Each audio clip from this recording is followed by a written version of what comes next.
मराठा आरक्षणाचे आंदोलनकर्ते जरांगे पाटील यांनी आंदोलन जे आहे त्याची सुरुवात जी केली त्यावेळी त्यांनी सांगितलं की निजामकालीन जे काही मराठा समाज त्या राज्यामध्ये होता त्याच्या नोंदी ज्या आहेत त्या कुणबी म्हणून आहेत आणि अशा मराठा समाजाला कुणबी समाजाचं सर्टिफिकेट देऊन त्याला ओबीसीमध्ये आरक्षण मिळालं पाहिजे अशी मूळ मागणी या आंदोलनाची होती। वास्तविकता मराठा समाजाचं आरक्षणाचं आंदोलन जे आहे ते अनेक वर्षापासून आपल्या सर्वांना कल्पना आहे। त्याची मूळ मागणी 58 मोर्चांची होती की आम्हाला कुठल्याही कुणाच्याही आरक्षणाला धक्का न लावता ओबीसी असेल किंवा इतर कुणी असेल आम्हाला ओपन कॅटेगरीमध्ये एक वेगळा प्रवर्ग करून आम्हाला आरक्षण द्यावं आणि त्याच्याप्रमाणे राणे समितीने त्याप्रमाणे 16% आरक्षण जे आहे त्याची शिफारस केली आणि सरकारने ते मान्य केलं आणि 50%च्या वरचा प्रवर्ग ते करून त्यांना आरक्षण दिलं गेलं। ते आरक्षण टिकलं नाही आणि त्यानंतर देवेंद्र फडणवीस साहेब ज्यावेळी मुख्यमंत्री झाले त्यावेळी त्यांनी मराठा समाजाची मागणी नसतानासुद्धा त्यांना मागासवर्गीय डिक्लेअर करून टाकलं गायकवाड कमिशनचा अहवाल घेऊन आणि तोसुद्धा विषय जो आहे तो विषय सुप्रीम कोर्टामध्ये टिकला नाही। त्या गायकवाड कमिशनच्या अहवालामध्ये कुणबी समाजाचासुद्धा उल्लेख होता की हा मराठा समाज हा कुणबी आहे आणि कुणबी आहे आणि म्हणून हा ओबीसी आहे हा युक्तिवादसुद्धा सुप्रीम कोर्टाने फेटाळून लावलेला आहे। आता पुन्हा तोच वाद जो आहे तोच विषय घेऊन पुन्हा हा विषय घेऊन ह्या महाराष्ट्रामध्ये आंदोलन मराठा समाजातर्फे सुरू आहे। वास्तविकता हे ओबीसीचं आरक्षण जे आहे हे गरीब समाजाचं आंदोलन आहे। तेली माळी साळी कोष्टी कुंभार धनगर वडार ही सगळी आपली पालात राहणारी सगळी मंडळी सगळी काय या मंडळींचं हे आरक्षण आहे आणि ते जर हिसकावून घ्यायचं तर म्हटलं एक प्रस्थापित समाज आहे महाराष्ट्रामध्ये। जरांगे पाटील त्याला भाऊ म्हणतात आम्हाला आणि स्वतःही मोठे भाऊ म्हणतात आणि भाऊ म्हणायचं आणि ओबीसीच्या आरक्षणावर दल्ला मारायचा ही काय गोष्ट बरोबर योग्य होणार नाही। माझी विनंती आहे मराठा सगळ्या नेत्यांना की आपण कृपया ओबीसीमधल्या आरक्षणावरती हक्क आपण सांगू नये आणि जर आपल्याला जर आरक्षण हवं असेल तर आपली मूळ मागणी आहे त्याप्रमाणे आपण आरक्षण जर घेतलं 50%च्या वरती वेगळा प्रवर्ग करून आपण घेतलं तर त्याला आमचा पाठिंबा राहील। EWS आरक्षण ते वाढवून घेतलं त्यालाही आमचा पाठिंबा राहील। परंतु आता ही जी मागणी जी आहे ही मागणी जरांगे पाटील रोज भूमिका बदलत आहेत। आधी निजामशाही सांगितलं काल सरकार तर दररोज एक GR काढत आहे म्हणजे अशी परिस्थिती महाराष्ट्रामध्ये यापूर्वी काही नव्हती आणि 5 तारखेला GR काढला लगेच 7 तारखेला GR काढला तोही GR मान्य नाही। आता त्यांची मान्य आहे की नाही आम्हाला सरसकट सगळा मराठा समाजाला आम्हाला कुणबी म्हणून आम्हाला सर्टिफिकेट द्या आणि सगळ्या समाजाला कुणबी म्हणून घालून ओबीसीमध्ये आरक्षण द्या। जर हा 32% मराठा समाज जर कुणबी म्हणून जर ह्या ओबीसीमध्ये जर आला तर ओबीसी आरक्षणाचं 3-13 होईल 70 होईल। असं म्हणता एखादी पंगत जी आहे ही मराठा समाजाची पंगत एकदा बसली ही आरक्षणाचं जेवण खायसाठी तर ती पंगत संपणारच नाही आहे। या गरीब समाजाच्या वाट्याला खरकटसुद्धा येणार नाही आहे आणि म्हणून माझी विनंती आहे महाराष्ट्र सरकारलासुद्धा विनंती आहे की या बाबतीतला निर्णय जो आहे तो आपण कृपया आपण घेऊ नये। मराठा समाजाचा आमचा विरोध नाही, फक्त या गरीब समाजाचं आरक्षण तुम्ही देऊ नये ही भूमिका जी आहे ही भूमिका संबंध महाराष्ट्रातील ओबीसी समाजाची आहे। हा गरीब समाज भयभीत झालेला आहे। वास्तविकता आता आपल्या आरक्षणाचं काय होणार आहे हे त्यांना कल्पना नाही आहे कारण सरकार जे म्हणेल ते GR काढायला लागलेलं आहे। आज परत मराठा समाज नेत्यांची बैठक ही मुख्यमंत्र्यांसोबत आज होणार आहे असे आम्ही समजतो आहे आणि त्या खोतकर साहेब म्हणतात की पाहिजे तो GR आम्ही तुम्हाला बदलून देऊ पण तुमचं आंदोलन थांबवा अशा प्रकारे हे सुद्धा आम्ही ऐकलेलं आहे। त्यामुळे हे जे काय महाराष्ट्रामध्ये सुरू आहे हे महाराष्ट्रामध्ये हा सामाजिक सलोखा जो आहे तो बिघडवण्याचं काम सुरू आहे। आम्ही कुणाच्याही आरक्षण हक्क सांगितलेला नाही किंवा कुणाचं आम्ही घेत नाही आहे आणि आमचंही कोणी घेऊ नये म्हणून माझी विनंती आहे मराठा नेत्यांनासुद्धा आणि यांनासुद्धा। वास्तविकता ओबीसीची लोकसंख्या किती आहे मागणी आमची आहे की जनगणना केली पाहिजे। तुम्ही जनगणना करा। या विधानसभेमध्ये एक मतानं ठराव पारित केलं आहे त्यामुळे देवेंद्र फडणवीसांनी मान्य केलेलं आहे। नाना पटोले त्यावेळी अध्यक्ष होते सगळ्यांनी एक मतानं सांगितलं की जर केंद्र सरकार ही जनगणना करणार नसेल जातनिहाय तर महाराष्ट्राच्या तिजोरीतून हे पैसे खर्च करून जातनिहाय जनगणना करावी आणि त्यामुळं कुठल्या समाजाची संख्या किती आहे त्याप्रमाणे विकासाचा निधीसुद्धा वाटप करता येईल। सगळ्यांना व्यवस्थितपणे त्या लोकसंख्येच्या प्रमाणात जो आहे तो त्या समाजाला लाभ मिळू शकेल. परंतु हे जातनिहाय जनगणना करायला हे सरकार का घाबरतं आहे हा माझा सरकारला सवाल आहे.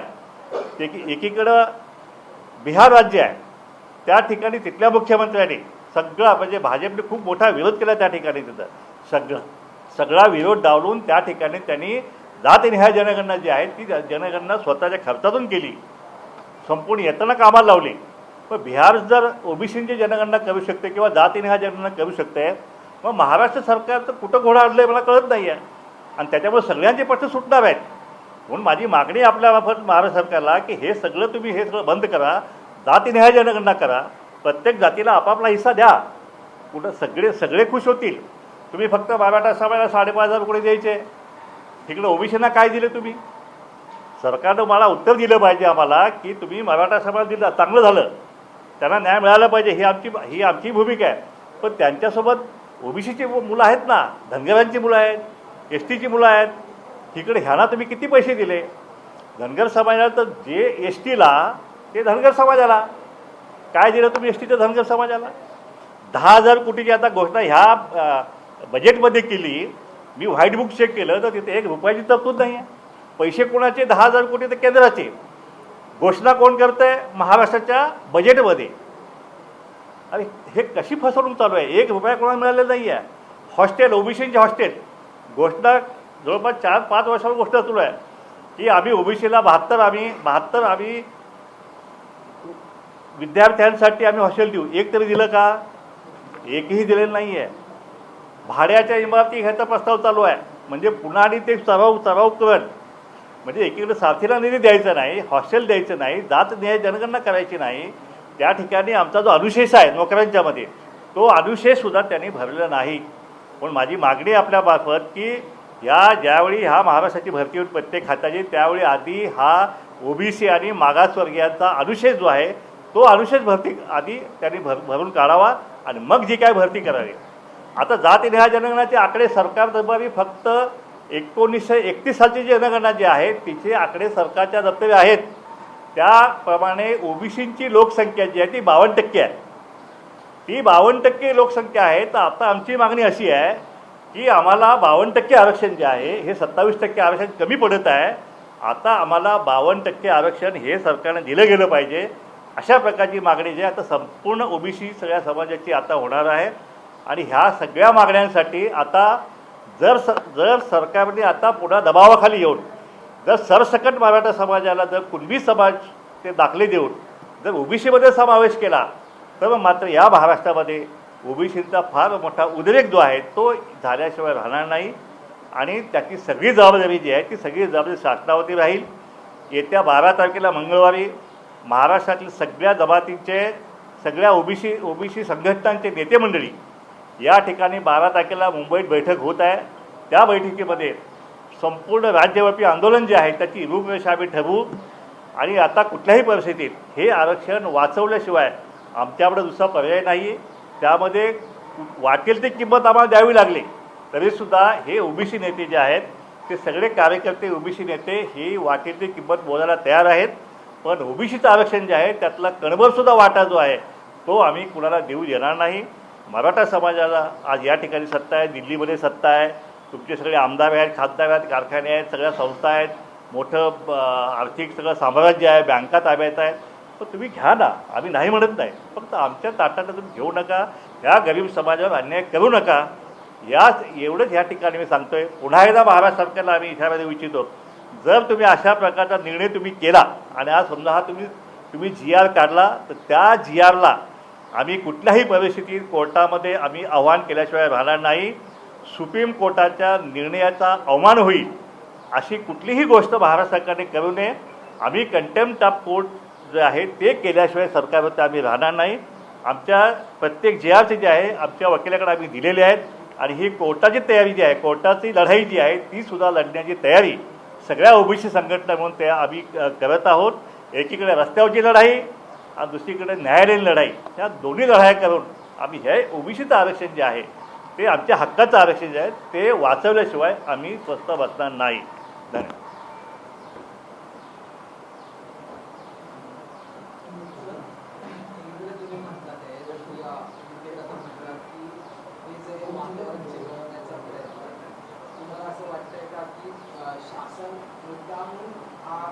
पक्षावर जेवढे काही आंदोलन चालू झाले मुद्दा आपण त्यांच्याकडे दुर्लक्ष करते किंवा मग फक्त भेटी करता पण तोडगा काढत नाही, भेटी करता पण तोडगा शासन कमी पडते का मनोवळवणी करायला की मुद्दाम त्यांनी लांबवत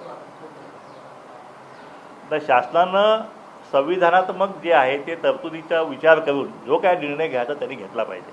आमचं म्हणणं काय आहे की ह्या ओबीसीच्या हा गरीब समाजाचं जे आरक्षण आहे त्याला तुम्ही हात लावू नका. सगळे नेते म्हणतात की धक्का लावू नका, धक्का लावू नका, धक्का. काही आमचे नेते म्हणतात की ओबीसीमध्ये घ्या पण टक्केवारी वाढा. पण ओबीसीमध्ये घेतल्यानंतर ओबीसीचा मग तो कुणब्याचा असेल किंवा वडराचा असेल किंवा रामोशाचा असेल किंवा धनगराचा असेल, कोणालाही एकही जिल्हा परिषद सदस्य होऊ शकणार नाही. एकही पंचायत समिती सदस्य जो आहे तो या ओबीसीचा किंवा धनगराचा होऊ शकत नाही. आता निदान कुठेतरी नगरात कुठं एखादा नगरसेवक असतो, कुठेतरी एखादा पंचायत समिती असतो, एखाद्या ठिकाणी जिल्हा परिषद अध्यक्ष बनतो, नगराध्यक्ष होतं. पण हे सुद्धा राजकीय जे आहे, हे राजकीय जो काही आमचा प्रवास आहे तो सुद्धा त्यामुळे थांबणार आहे. कारण एकदा ओबीसीमध्ये मराठा समाज आल्यानंतर ज्या काय ओबीसीच्या जागा ज्या राखीव जागा आहेत त्याच्यावर सुद्धा मराठा समाज सगळा दावा ठोकणार आहे. त्यामुळे फार मोठा अन्याय जो राजकीय अन्याय जो आहे तो सुद्धा आमच्यावर होणार आहे. आणि दुसरं असं आहे की आता सरकारने घोषणा केलेली आहे की जे ओबीसीला ते मराठ्यांना, ही घोषणा केलेली आहे. त्यांचा शिष्यवृत्तीचा प्रश्न त्यांचा संपवलेला आहे, त्यांचा आर्थिक प्रश्न सुटलेला आहे, नोकऱ्यांच्यामध्ये आधीच त्यांचं टक्केवारी जास्त आहे. मग असं असताना पुन्हा ओबीसीमधूनच आरक्षण पाहिजे ही मागणी जी आहे ही कशासाठी होत आहे. तर त्यामुळं आम्हाला निश्चित आम्हाला हे झालेलं आहे की ही मागणी जी आहे फक्त राजकीय आरक्षण जे आहे ते राजकीय आरक्षण ओरबाडून घेण्यासाठी या ओबीसी समाजाकडून, त्यासाठी तर ही मागणी होत नाही ना, अशी आमची शंका आहे. त्यामुळे माझी विनंती आहे सगळ्याच या शासकीय व्यवस्थेला, मुख्यमंत्र्यांना, दोन्ही उपमुख्यमंत्र्यांना की आपण ह्या ओबीसीच्या आरक्षण जे आहे, आपण सगळ्यांनी शब्द दिला आहे विधानसभेमध्ये, उद्धव साहेबांनी शब्द दिला आहे, अजितदादांनी शब्द दिलेला आहे, त्याप्रमाणे देवेंद्र फडणवीससुद्धा त्यांनीसुद्धा शब्द दिलेला आहे की कुठल्याही परिस्थितीमध्ये ओबीसीच्या आरक्षणामध्ये आम्ही वाटेकरी होऊ देणार नाही. अशा प्रकारे घोषणा ज्या आहेत, वल्गना ज्या आहेत त्या सगळ्या नेत्यांनी केलेल्या आहेत. आज हेच नेते आज जी आर काढतायत, रोज एक जी आर काढतायत. हे काय चाललं आहे महाराष्ट्रामध्ये हे मुळीच आम्ही खपवून घेणार नाही. जे काय व्हायचं असेल ते एकदा तर होऊन जाऊ द्या. या राज्यामध्ये ओबीसीच्या आरक्षण जे आहे धक्का आम्ही लावू देणार नाही, कुणीही आम्ही वाटेकरी होऊ देणार नाही. ज्याला कुणाला घ्यायचं असेल ते खुशाल घ्यावं. 50% वरती सगळं जरी घेतं तर आमचं काही म्हणणं नाही आणि आमचा त्याला पाठिंबाच राहील अशी आमची भूमिका जी आहे ती आजचे आमच्या पत्रकार परिषदेमध्ये आहे. 12 तारखेच्या मिटिंगमध्ये आम्ही पुढच्या आंदोलनाचं जे आहे ते आम्ही आंदोलनाची घोषणा जी आहे ते मी 12 तारखेच्या ओबीसी नेत्यांच्या याच्यामध्ये होणाऱ्या सगळ्या संघटना, त्यामध्ये राष्ट्रीय ओबीसी संघटना आहे, जनमोर्चा आहे, त्याचप्रमाणे आगरी सेना आहे, बाकी सगळ्या समाज आहे, ह्या सगळ्या संघटना आहेत. सगळ्या संघटना त्या दिवशी या मुंबईमध्ये येऊन त्या ठिकाणी एल्गार जे आहे किंवा आक्रोश मोर्चा जे आहे त्याचं आम्ही घोषणा 12 तारखेला आम्ही करू.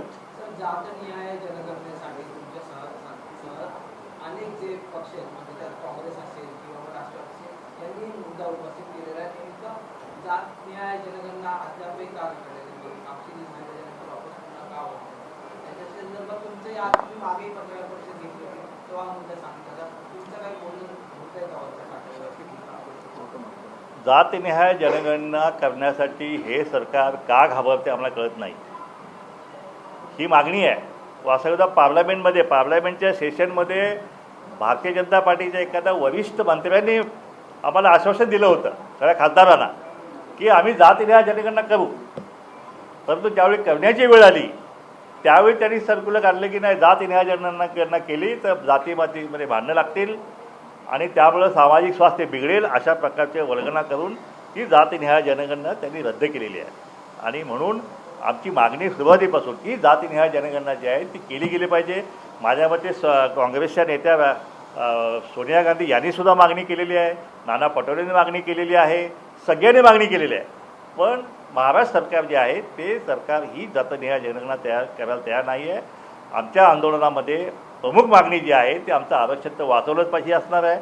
आमची दुसरी महत्त्वाची मागणी असणार आहे की जातनिहाय जनगणना जी आहे ती या राज्यांना केली गेली पाहिजे. आणि निवडणुकीच्या तोंडावरती ओबीसी समाजाला जे आहे तर 65% हा ओबीसी समाज या राज्यात 65% आहे, मोठी वोट बँक आहे. त्यामुळं या एवढ्या मोठ्या ओबीसी समाजाच्या वोट बँक असणाऱ्या या समाजाच्या विरोधामध्ये जर सरकारने हिंमत केली तर मग त्या सरकारला जे आहे आम्ही निवडणुकीमध्ये जे आहे ते आमचं जी काय संख्यागणित आहे आम्ही या सरकारचा फडशा पाडल्याशिवाय राहणार नाही. सर, जेवढी सरळ तुम्ही भूमिका घेत होते ओबीसी समाजासाठी, असेच अनेक ओबीसी नेते जे आहेत ते सत्ताधारी पक्षात आहेत, त्यात राष्ट्रवादी असेल किंवा शिवसेनेत असेल, तसेच विरोधात पण आहेत. विरोधात म्हणजे काही गटाचे राष्ट्रवादीचे पक्ष आहेत, पण त्यांच्याकडून तेवढ्या आक्रमकपणे भूमिका घेतली जात नाही. मग आता तुम्ही ओबीसी जनतेला किंवा मग तुमची जनसमुदाय त्याला काय आता नाही, काल परभणीमध्ये काँग्रेसच्या वतीनं मराठा आरक्षणाच्या समर्थनार्थ मोर्चा निघाला. त्या ठिकाणी काँग्रेसमधील ओबीसी नेत्यांनी त्या मोर्चावरती बहिष्कार टाकला. तुम्ही पाहिलं असेल की भाजपच्या ओबीसी सेलचे काही नेते मंडळीसुद्धा आज या सरकारच्या निर्णयाबाबत उपोषणाची भाषा करतायत. तुम्ही आज माध्यमांच्यामध्ये सुरू आहे सगळा विषय. त्यामुळं ज्या पक्षामध्ये जे सेलचे हे जे कार्यकर्ते आहेत, नेते मंडळी आहेत, त्यांना माझं आव्हान आहे की सत्ताधारी पक्ष जरी असले पण ओबीसीच्या विरोधात जर भूमिका घेत असेल तर त्यांनी स्पष्टपणे या सरकारच्या धोरणाच्या विरुद्ध त्यांनी उतरायला पाहिजे आणि उतरत आहेत. आणि माझं आव्हान आहे सगळ्यांना की आपण सगळ्यांनी मिळून जे आहे ओबीसी आरक्षण वाचवलं पाहिजे. ओबीसी आरक्षण वाचलं तरच ह्या सेल पण वाचणार, नाही तर सेल पण राहणार नाही आहे.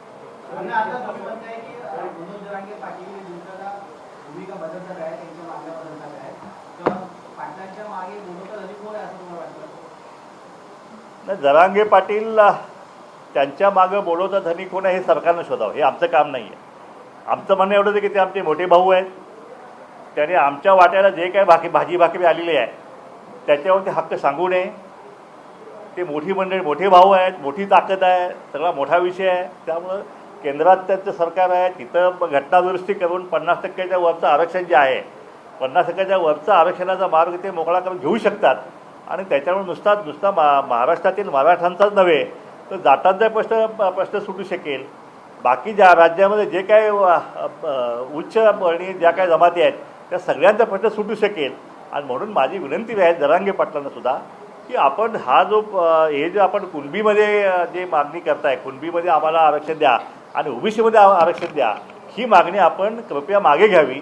आणि मराठा समाजाला, सकल मराठा समाज जे मोर्चे होते त्यांची जी मागणी जी आहे ती मागणी आपण लावून धरावी. त्यासाठी आम्ही तुमच्यासोबत रस्त्यावर सुद्धा उतरायला तयार आहोत. आणि ती त्याचबरोबर त्यांनी जातनिहाय जनगणना जी आहे त्यालासुद्धा समर्थन द्यावं. म्हणून त्यांची संख्या जी आहे तेवढ्या प्रमाणात जी आहे तेवढ्या प्रमाणात त्यांना आरक्षण मिळण्यासाठी आम्ही रस्त्यावरची लढाई त्यांच्यासोबत खांद्याला खांदा लावून आम्ही लढाई लढण्यासाठी तयार आहोत.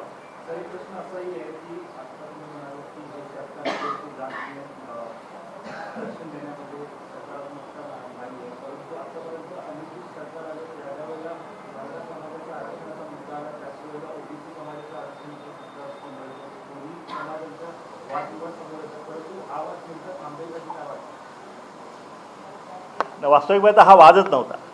मराठा आणि ओबीसी हा मुळीच वाद नव्हता.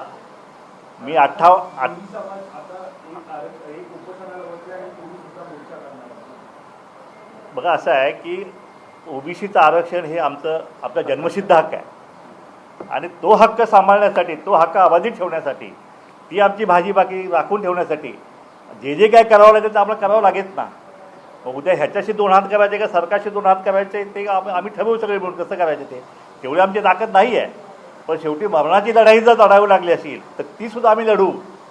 आणि हे आरक्षण जे आहे, गरीब समाजाचं आरक्षण जे आहे ते आम्हाला वाचवावंच लागेल. आणि ते वाचवल्याशिवाय आम्ही स्वस्त बसणार नाही.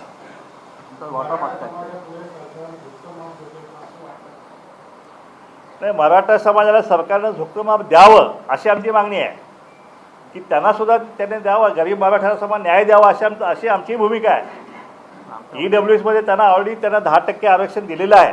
आणखीन त्यांना पाहिजे असतं आणखीन द्यावं.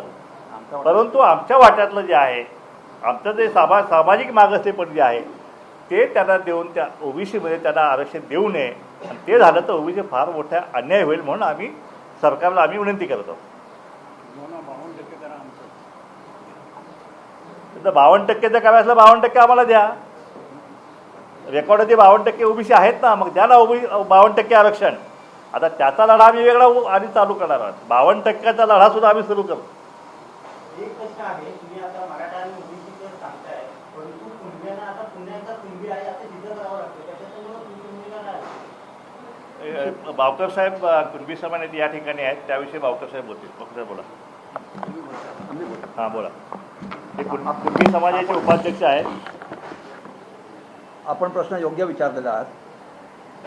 अण्णासाहेब जसे म्हणाले, मराठा समाज ज्यांच्या मागण्या आहेत, विशेष म्हणून त्यांना ह्याच्यामध्ये तुम्ही देता त्यांना आमचा जो वाटा आहे तो आमच्या वाटेत तुम्ही भागीदारी का होत आहे? त्यांना 52 किंवा वरचे आहे ते 60% 100% द्यावेत, आमचा विरोध नाही आहे. आमच्या भाकरीमध्ये हे वाटेकरी होत आहेत, त्यांनी तो मागू नये, आम्हाला विनंती आहे त्यांना. आणि तुम्ही जसं विचारलात कुणब्यांचं, ह्या कुणबी समाजाला जे संबंध महाराष्ट्रामध्ये कुणबी समाज आहे, शासनाचा तो निर्णय घ्यावा की आम्हाला नोकऱ्यामध्ये किती प्राधान्य आहे, आम्हाला शिक्षणामध्ये किती आहे, सामाजिक त्याच्यासाठी मूळ मागणी अण्णासाहेब म्हणत आहेत. आमची मूळ मागणी आहे आमच्या जातीने जनगणना करावी आणि त्याच्यामध्ये आम्हाला वाटेकरी किती आहे, आम्हाला 27% आरक्षण मिळतं आहे आणि त्या 27% आरक्षण त्यांचे महाराष्ट्राच्या 387 जाती आहेत, त्या 87 जातीमध्ये कुणबी माळीतेली हे सगळे लोक आहेत. मग तुम्हाला कुणब्यांविषयी काय हवं आहे? आणि त्याच्या आम्हाला ह्याचा संशय येत आहे की आज आम्हाला अण्णासाहेब म्हणाले जसं आम्हाला आज कुठेही फक्त आमची उडी कुठपर्यंत आहे, एक ग्रामपंचायतीमध्ये तालुका पातळीवर आणि कुठेतरी जिल्ह्याचा सभापती, याच्या पलीकडे कुणब्यांना हे नाही आहे. हे स्थान त्यांना ते हवं आहे. उच्चभ्रू हा संबंध आमच्या राज्यही मंडळ आम्ही विरोध केलेला नाही आहे, पण आमच्या जे शासनाने आम्हाला दिल्या, सरकारने आम्हाला दिले, न्याय हक्काने दिले आहे, त्याच्यात तुम्ही वाटेकरी होऊ नका, कुणब्यांमध्ये वाटेकरी होऊ नये ही मागणी आहे. आणि विशेष याच्यामध्ये तुम्ही सामाजिक, शैक्षणिक मागासलेपणा या ठरवत आहे. या 3 बाबी आहेत, सामाजिक, शैक्षणिक आणि सांस्कृतिक आणि आर्थिक. या आर्थिक बेसमध्ये हा कुणबी समाज अत्यंत आज दारिद्र्य अवस्थेखाली खाली आहे आणि मराठा आणि कुणब्यांमध्ये जाती बेटी व्यवहार होत नाही आहे. आणि मग आता कुणब्यांमध्ये तुम्हाला विशेष कशासाठी हवं की आमची मागणी आहे शासनाने पुन्हा अण्णासाहेब आम्ही सगळे इशारा देतो शासनाला देखील, आपण चुकीचं धोरण राबवू नका आणि सुप्रीम कोर्टाच्या विरोधात तुम्ही जाऊ नका. आम्ही जनआंदोलन बघायचं असेल तर हा जो विखुरलेला समाज आहे, आमच्यामध्ये शिक्षण प्रगती नाही आहे, आमच्या आर्थिक प्रगती नाही. जर कोणी तुम्ही प्रश्न विचारलात तुम्ही एकत्र का येत नाही, आम्ही सबळ, आम्ही सक्षम नाही आहेत. हे सधन लोक आहेत. त्यांच्या आज तुम्ही ह्या सगळ्या आंदोलनामध्ये बघितलं, एका माणसाने आपली गाडी जाळली, त्याच्यात काय कमावलं मी त्याच्याविषयी जात नाही आहे, पण आमच्याकडे साधी गाडी पण नाही आहे. म्हणजे हा सर्वे झाला पाहिजे, कुणब्यांचा सर्वे झाला, इतर ओबीसी लोकांचा सर्वे जाणं अत्यंत आवश्यक आहे. आणि दुसरं असं आहे, कुणबी म्हणजे कोण याची व्याख्या सरकार किंवा काही लोक लावतात. कुणबी म्हणजे शेतकरी. तर सगळे शेतकरी जर कुणबी झाले, अख्खा देश कुणबी होईल ना. मग उभा देशच सगळा ओबीसीमध्ये घ्यावा लागेल काय. आणि म्हणून ही जी व्याख्या जी आहे, कुणबी समाजाची व्याख्या जी आहे, जो शेती करतो कुणबी जो आहे, ही व्याख्या जी आहे, ही व्याख्या जर लावली तर हे योग्य होणार नाही आहे. कुणबी समाज हा कोकणामध्ये असेल, बाकी ठिकाणी असेल, हा शेतमजूर आहे, हा कुळ आहे काय, त्यांचे प्रश्न वेगळेच आहे. मध्ये आम्ही रत्नागिरीला मोर्चा घेतला होता, साधी मोटरसायकलसुद्धा यांच्याकडे नाही आहे, सगळे 4-4 तास चालत आमच्या मोर्चाला येतात. इतकी वाईट अवस्था कुणब्याची या कोकणामध्ये आहे काय. आणि हे मराठा समाजाचं आम्ही कुणबी आहोत काय, आणि म्हणून ओबीसीमध्ये आम्हाला आरक्षण दिलं गेलं पाहिजे. तर अशा प्रकारे ह्या गरीब समाजाच्या आरक्षणावरती कृपया कोणी वाकडी नजर करू नये किंवा ते घेण्याचा प्रयत्न करू नये. ते पवारसाहेबांच्या भूमिकेचं मी स्वागत करतो की बा त्यांनी पहिल्यांदा ह्या गरीब ओबीसी समाजाच्या आरक्षणाला धक्का लावू नये अशी भूमिका त्यांनी घेतली. पंकजाताईंनी भूमिका घेतलेली आहे, त्याचप्रमाणे वडेट्टीवारने भूमिका घेतलेली आहे. भाजपमध्ये सुद्धा काही नेते मंडळी जे आहेत, उदाहरणार्थ आपले बावनकुळे साहेब, त्यांनीसुद्धा भूमिका अशीच घेतली आहे की 50%च्या वरची जे आहे ते आरक्षण मराठा समाजाला द्यावं. आणि अशा बरेच नेते मंडळींसुद्धा भूमिका घेतलेली आहे. त्यामुळे सर्वांना विश्वासात घेऊन या शासनानं निर्णय करावा. आम्हालाही आमच्याही ओबीसी नेत्यांची बैठक जी आहे ती ताबडतोब या मुख्यमंत्री आणि दोन्ही उपमुख्यमंत्री यांनी बोलावं, आमच्याशी चर्चा करावी अशी विनंती जी आहे ती आपल्यामार्फत मी या सरकारकडे करत आहे. सर एक बार हिंदी में बता दीजिए.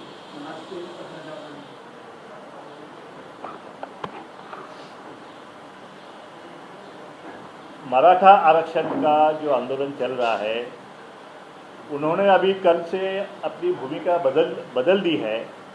शुरू में उनकी भूमिका ऐसी थी कि जो निजाम सेठ है, निजाम सेठ में जो मराठा भाई है उसका जो सरकारी दफ्तर में जो भी रिकॉर्ड है वो रिकॉर्ड कुणबी है मराठवाड़ा में.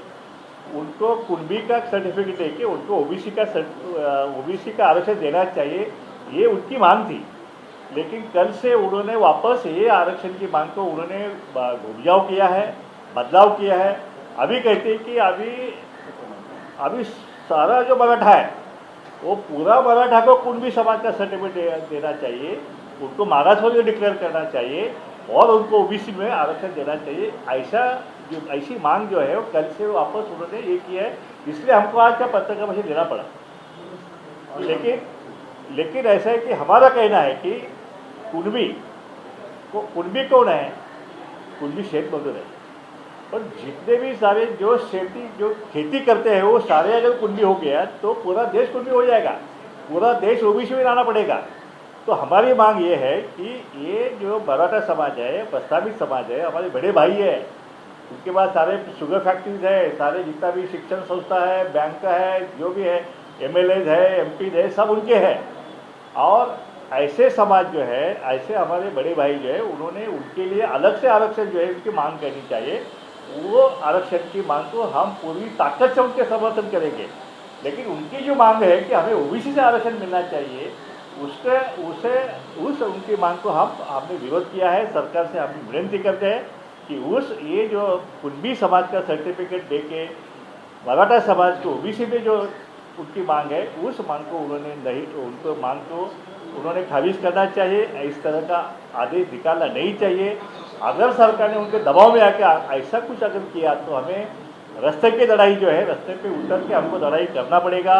12 तारीख को मंगलवार को सारे महाराष्ट्र के ओबीसी नेतागण जो है वो बम्बई में इकट्ठा हो रहे हैं और सब मिलके जो है आगे का जो आरक्षण के लिए बचाने के लिए जो भी आंदोलन जो है, वो आंदोलन की भूमिका जो है वो हम मंगलवार के दिन हम ये स्पष्ट करने वाले हैं। उसमें किस तरह का जो भी उस आंदोलन के हिसाब से ये महाराष्ट्र में अगर कोई लॉ ऑर्डर का प्रश्न निर्माण होता है तो उसकी जिम्मेदारी जो है वो महाराष्ट्र के शासन के ऊपर होगी। कुछ भी होगा लेकिन मरते दम तक ये ओबीसी का आरक्षण का जो है संरक्षण जो है हम सब नेता और कार्यकर्ता लोग मिलकर करेंगे।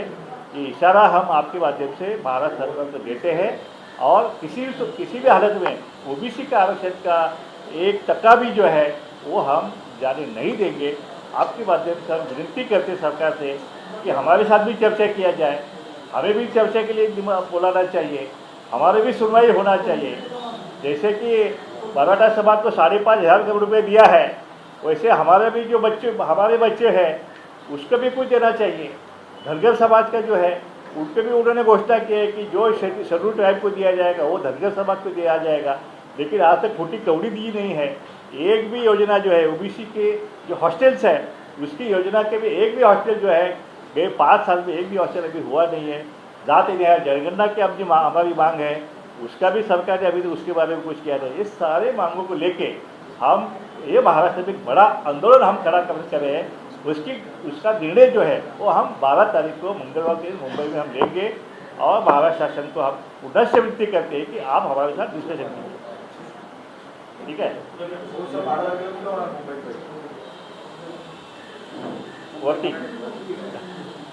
वरच्या हॉलमध्ये याच्यामध्ये एक मुद्दा मी स्पष्ट करू इच्छितो। 17 जुलै 2023च्या वर्तमानपत्रामध्ये एक बातमी आहे, मी काही जजमेंट पाहिलेली नाही आणि त्याच्यामध्ये हेडिंगच असं आहे की एका व्यक्तीच्या 2 जाती असू शकत नाहीत, उच्च न्यायालयाचा महत्त्वपूर्ण निर्वाळा। वाचून दाखवतो फक्त 4 ओळी। जात पडताळणी प्रमाणपत्राअभावी वैद्यकीय महाविद्यालयातील प्रवेश रखडल्याने न्यायालयाची पायरी चढलेल्या विद्यार्थ्यांची उच्च न्यायालयामध्ये निराशा झाली। आधी मराठा असल्याचे जात प्रमाणपत्र मिळवले आहे, त्यानंतर काही जुनी कागदपत्रे सापडल्याच्या आधारे कुणबी असल्याचे जात प्रमाणपत्र देता येणार नाही, असा कोल्हापूरच्या जात पडताळणी समितीने दिलेला निर्णय न्यायालयाने कायम ठेवला। एका व्यक्तीच्या 2 जाती असू शकत नाहीत असा महत्त्वपूर्ण निर्वाळा न्यायमूर्ती सुनील शुभ्रे आणि न्यायमूर्ती राजेश पाटील यांच्या खंडपीठाने यावेळी दिला, असं स्पष्ट म्हटलेलं आहे। मराठवाड्याच्या बाबतीत देखील असंच होतं आहे की त्या ठिकाणी अनेकांनी मराठा जातीची सर्टिफिकेट काढलेली आहे आणि त्यांना कुणबी जातीचं सर्टिफिकेट मिळू शकत नाही, हा कोर्टाचा निकाल आहे. त्याशिवाय आमचा विरोध, जर जुनी कागदपत्रं असतील त्याच्यामध्ये कुणब्यांची नोंद असेल आणि त्यानुसार जर वंशावळीनुसार त्यांनी जर सिद्ध केली, वंशावळीमध्ये आपण त्या येतो आणि ती नोंद आहे, जर जिथं कुणब्यांची नोंद असेल तिथं निश्चित स्वरूपामध्ये त्यांना दाखला देण्याच्या बाबतीत आमची कुठलीही हरकत नाही. मात्र त्याचा गैरफायदा घेऊन बोगस सर्टिफिकेट निघाली नाही पाहिजे, अशी आमची एक त्याच्यामधली भूमिका आहे. आणि कुणबी आणि मराठा एक नाही आहे, यापूर्वीच सिद्ध झालेला आहे, कोर्टांच्या निकालांमध्ये झालेला आहे. आणि अलीकडचा जो गायकवाड कमिशनचा जो अहवाल होता त्याच्यामध्ये त्यांनी मांडणी केली होती कुणबी आणि मराठा एकच आहेत, परंतु सुप्रीम कोर्टाने ते देखील खारिज केलं आहे. आणि जे रिझर्वेशन आम्ही म्हणतोय, आमचा मराठा आणि कुणब्यांमध्ये किंवा मराठा आणि ओबीसीमध्ये कसलाही वाद नाही. आमचं भांडण राज्य सरकारशी आहे, आमचं भांडण केंद्र सरकारशी आहे. आमच्या हक्कामध्ये, आमच्या अधिकारामध्ये कुणीही जर कुठल्याही प्रकारची ढवळाढवळ केली, हस्तक्षेप केला किंवा त्याच्यामध्ये घुसण्याचा प्रयत्न केला तर त्याचा फक्त आम्ही विरोध करतो आहोत. बाकी आम्हाला कुठल्या समाजाविषयी, आम्ही मगाशी अण्णा बोलले तसे सगळे आम्ही भाऊ आहोत. पण जेव्हा आमच्या हिताचा किंवा आमच्या भवितव्याचा जेव्हा प्रश्न येतो त्यावेळेला आमचं भवितव्य पणाला लावून आम्ही परोपकार नाही करू शकत. सर, प्रश्न असा आहे की मराठा महासंघाकडनं ही भूमिका मांडण्यात आली आहे. त्यांचं म्हणणं आहे की हे आरक्षण आमच्या हक्काचंच होतं. जर ओबीसी मधनं आरक्षण सरकार देऊ पाहत आहे तर जे ओबीसी नेते आहेत ते का विरोध करताय या सगळ्या बाबतीला? हे आमच्या हक्काचंच कुठंतरी होतं आणि त्यांनी विरोध करू नये. जर का त्यांनी विरोध केला तर आम्ही देखील त्यांचा विरोध करू. नाही, आम्ही विरोध करण्याचा प्रश्नच येत नाही. आम्ही जे कायदा सांगतोय, जी राज्यघटना सांगते ते आम्ही सांगतोय. 15(4) आणि 16(4) नुसार सामाजिक आणि शैक्षणिकदृष्ट्या मागास जो वर्ग आहे त्यांना आरक्षण दिलं जातं. आणि त्यामध्ये सामाजिक आणि शैक्षणिकदृष्ट्या मागासलेपणामध्ये 1980 पासून आत्तापर्यंत मराठा समाजाला सिद्ध करता आलेलं नाही. आम्ही सामाजिकदृष्ट्या मागासलेले आहोत. हे 1980चा मंडल कमिशनचा जो अहवाल आहे त्या मंडल कमिशनकडे देखील त्यांनी मांडणी केली होती, तिथं देखील नाकारलं गेलं. त्याच्यानंतर तुमचा 2001चा खत्री कमिशनचा निकाल, त्याच्यामध्ये 2004च्या GR नुसार 2004च्या याच्याप्रमाणे मराठा कुणबी आणि कुणबी मराठा इन्व्हॉल्व केलं गेलं. परंतु कमिशनने सरळ सांगितलं की सरसकट सगळ्या मराठ्यांना कुणबी म्हणून प्रमाणपत्र देता येऊ शकणार नाही, तेव्हाही सांगितलेलं आहे. हां, त्याच्यानंतर बापट कमिशन आलं. बापट कमिशनने 2008मध्ये सांगितलं आहे. त्याच्यानंतर 2018चा जो मराठा कायदा जो आहे, मराठा रिझर्वेशन लॉ, हा सुप्रीम कोर्टाने खारिज केलेला आहे. त्याच्यामध्ये पहिलं त्यांचं वाक्य आहे खारिज करतानाचं की Maratha reservation law violates right to equality असं म्हटलेलं आहे पहिला. दुसरं म्हणजे एक्स्ट्रा ऑर्डिनरी सर्कमस्टन्सेसची परिस्थिती मराठा समाजाच्या बाबतीत नाही, जी आकडेवारी पाहिल्यानंतर. आता हे सगळं केल्यानंतर 15(4) आणि 16(4)च्या तरतुदीनुसार त्यांना आरक्षण मिळणार नसेल तर त्याच्यासाठी आम्ही म्हणतोय ना, EWSसाठी घटना दुरुस्ती केली. मग जाट असतील, गुजर असतील, पाटीदार असतील, रेड्डी असतील, मराठा असतील, नाहीतरी तुम्ही 50%च्या वरती EWS झालेला आहे, गेलेले आहेत, तर त्याच्यासाठी तुम्ही घटना दुरुस्ती करा हवी तर. परंतु 15(4) आणि 16(4) मध्ये तुम्हाला आरक्षण मिळू शकत नाही हे आम्ही नाही म्हणत आहे. आम्ही विरोध केल्यामुळे काय होतं तर वेगळी गोष्ट होती. परंतु आम्ही जरी विरोध केला किंवा आम्ही हो जरी म्हटलं असतं तरी जो निर्णय निकाल जो आहे त्याच्यामध्ये काय बदल झाला नसता. प्रश्न असा आहे सर की राजकीय प्रश्न आता यामधून निर्माण होतील. कुणबी विरुद्ध कुणबी मराठा असा वाद जो आहे तो पुढे आलेला आहे. याकडे तुम्ही कसं बघताय? कारण की आता या पुढे जर का बघायचं तर दोन जे समाज आहेत ते एकामेकासमोर उभे राहतील. नाही, मुळातच कुणबी समाज हा OBC मध्ये आहे 1935च्या कायद्यानुसार 1940ला कुणबी समाजाला काही ठराविक भाग जो कुणबी समाजाचा होता त्याला ओबीसी ठरवलं गेलं आणि त्याच वेळेला इंटरमिजिएट क्लास होता, त्याच्यामध्ये मराठा समाज होता. हा वेगळेपणा हा फार पूर्वीपासूनचा आहे. 1931ची जी लोकसंख्या आपण पाहिली तर त्याच्यामध्ये मराठा लोकसंख्या वेगळी दाखवली आहे, कुणबी लोकसंख्या वेगळी दाखवली आहे. म्हणजे अगदी स्पष्ट आहे की कुणबी आणि मराठा यांची जी आयडेंटिटी आहे ती स्वतंत्र आहे. त्यामुळे मराठ्यांना कुणबी होणं किंवा कुणब्यांना मराठा, कारण कुणब्यांना मराठा होणं हे थोडं दुरापास्त आहे. त्याच्यामुळे आमचा तसा काही कुठल्या प्रकारचा विरोध नाही. आम्ही ओबीसी आहोत, आम्हाला ओबीसीचं हे करायचं आहे. तुम्ही मराठे कायद्यानुसार आणि घटनेनुसार तशा प्रकारचं तुम्ही सिद्ध करतात, म्हणजे करता नाही आलेलं, तुम्ही येऊ शकला नाही म्हणून तर रखडलं गेलं आहे ना आत्तापर्यंत रिझर्वेशन.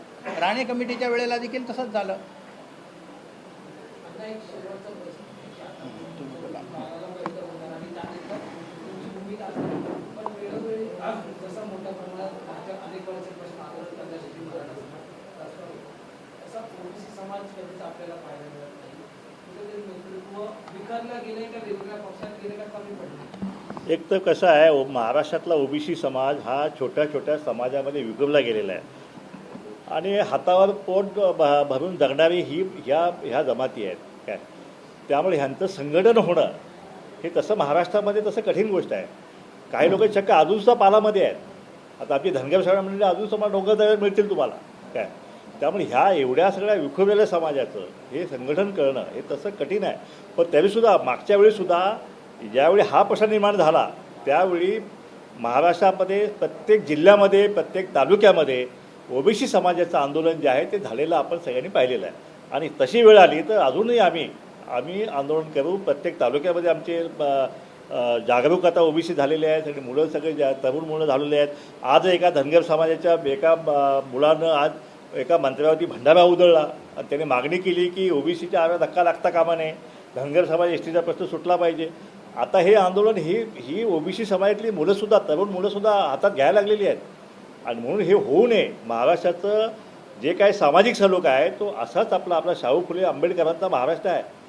आता निजामाच्या काळामध्ये मोगलांच्यामध्ये ह्या ओबीसी समाजाला आरक्षण होतं, धनगराला आरक्षण होतं तिथं. पण छत्रपती शिवाजी महाराजांच्या नावानं राज्य चालतं आहे तिथं मात्र आरक्षण नाही. तिथं आरक्षण हिसकावून घेत आहेत. तसं पाहायला तर आम्ही मावळे मंडळी, मावळ्यांचं आरक्षणाचं संरक्षण करण्याची जबाबदारी जी आहे ती छत्रपती महाराजांची आहे, त्यांच्या वंशजांची आहे. पण इथं चित्र वेगळं सुरू आहे. त्यामुळे शेवटी आम्हाला मावळ्यांना शेवटी हे आमचा जो भाकरी आमची हक्क जो आहे ते आम्हाला शाबूत ठेवण्यासाठी सगळ्या मावळ्यांना ह्या महाराष्ट्रामध्ये एकत्र आणावंच लागेल. आणि जर ह्या मावळ्यांचं आरक्षण जर हिसकावून घेतलं गेलं तर शिवाजी महाराजांच्या आत्म्याला काय होईल, काय यातना होतील याचा विचार सगळ्यांनी केला गेला पाहिजे. तुम्ही आता बंजाराचा उल्लेख केला, त्याचा तुम्ही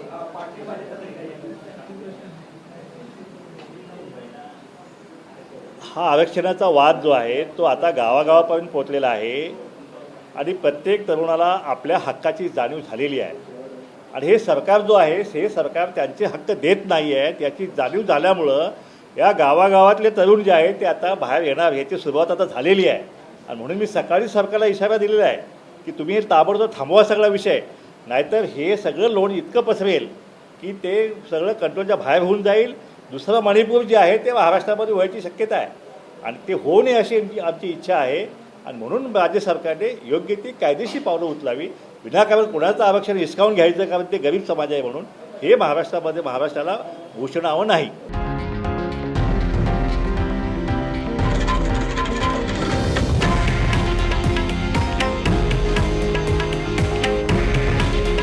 हे आहे देशातील नंबर 1 न्यूज नेटवर्क आणि आपण पाहत आहात TV9 मराठी.